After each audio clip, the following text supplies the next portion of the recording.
All right, well, welcome to the Beyond Cinema Lounge, sponsored by CELEBS.com here at the Toronto International Film Festival. Miguel Gomes. Firstly, Tabu. How hard is it, to follow up a film like this dear month of August that received so many accolades? I mean, it won awards in Mexico and Argentina and Brazil and Vienna. Was put forward by Portugal for the foreign Oscar.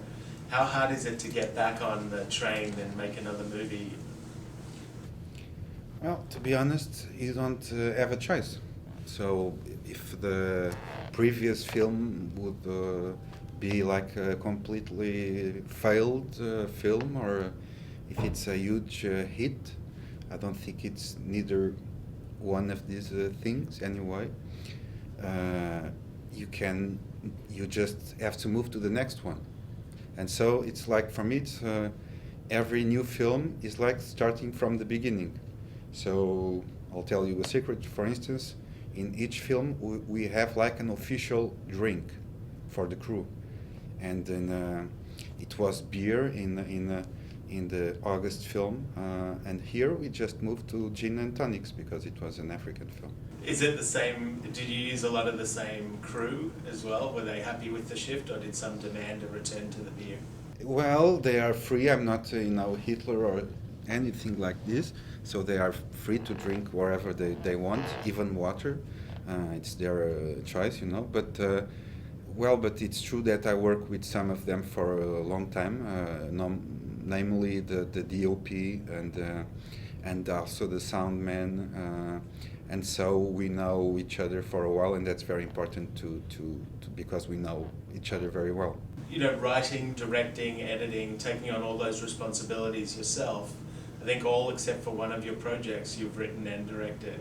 So it's like, so do you still consider it like a collaborative process, or is it more that you have a vision and you're just kind of trying to work through your story that you want to tell? Well, I'm the boss. But for instance, in this film, what happened is that like in the previous film too, there is always one day when the producer comes in and he says, okay, don't have money to do the script. And then I get a little bit pissed, but I have to move on and to reinvent the film. And for instance, in Tabu film, what we have made, it was the same thing happened. So we just created a group within the crew called the Central Committee. And the Central Committee should invent a new script every day. So there was no script in Africa. We just made the film while filming it. When you go to these different places, I mean, it was a co-production between various countries as well. How does that all work for you? Like, do you use local people on the ground, or do you personally just go there and spend time there until the story kind of comes to fruition? Well, I try to spend some time. We don't had the co-production with the Africans, with the Mozambique, because they don't have any money to put on the film. They don't have money to eat. They don't have money to do cinema. But with this co-production thing, what I do is I have my own a contract with the Portuguese producer, and I tell him, okay, you can put Brazilians, Germans, whatever you like on the film, giving money, but I only have to guarantee that I can be free, and that's your responsibility to do whatever I like, even if it's to create the Central Committee and to invent completely new scenes every day. And so how early in your career do you think you earned that right, or is that something that happened for you from day one? In Portugal, there is like what do you call it? A collateral. What's this thing on wars? Collateral damage. Yeah, collateral damage. Okay, only collateral damage of being in a country where you don't have much money to do films. So we are poor. We have a certain freedom. We can allow a certain freedom because of the lack of depression of industry or money, So That's I had this from the beginning, and that this is something that happens in Portuguese cinema. We can afford to have all these things, the final cut, to because we are filming with less money than other people, so we don't have this industrial pressure on us. Yeah, the film obviously won a couple of awards already at Berlin Film Festival. Is it always interesting for you to take it to all these different countries and see how different audiences respond to the film? Yeah, of course. Though I get sometimes homesick, but of course it's very good to be in other countries and to see how the audience reacts to the film. Do the audiences in Portugal respond very differently to you and your work? Then do you feel like maybe they're looking for different things than perhaps festivals in Europe audiences? We had a good response to the film because it was already released in Portugal and it made well. Though I always think that that everybody in the cinema is different. So when we talk about audience, it's like an abstract thing.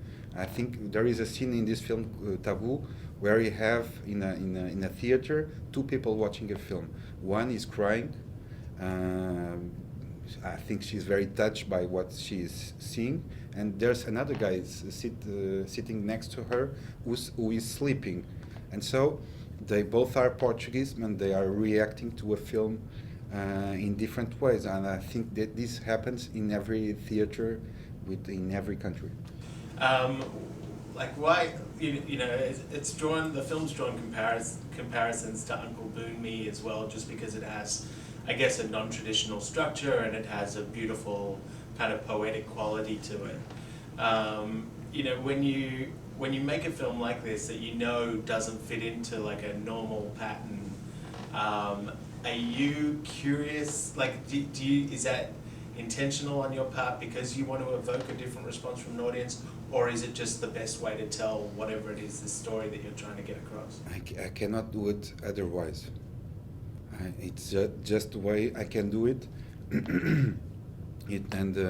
I really like Happy Chapong's films, and particularly Uncle Boomy and Tropical Melody. They're very impressive films.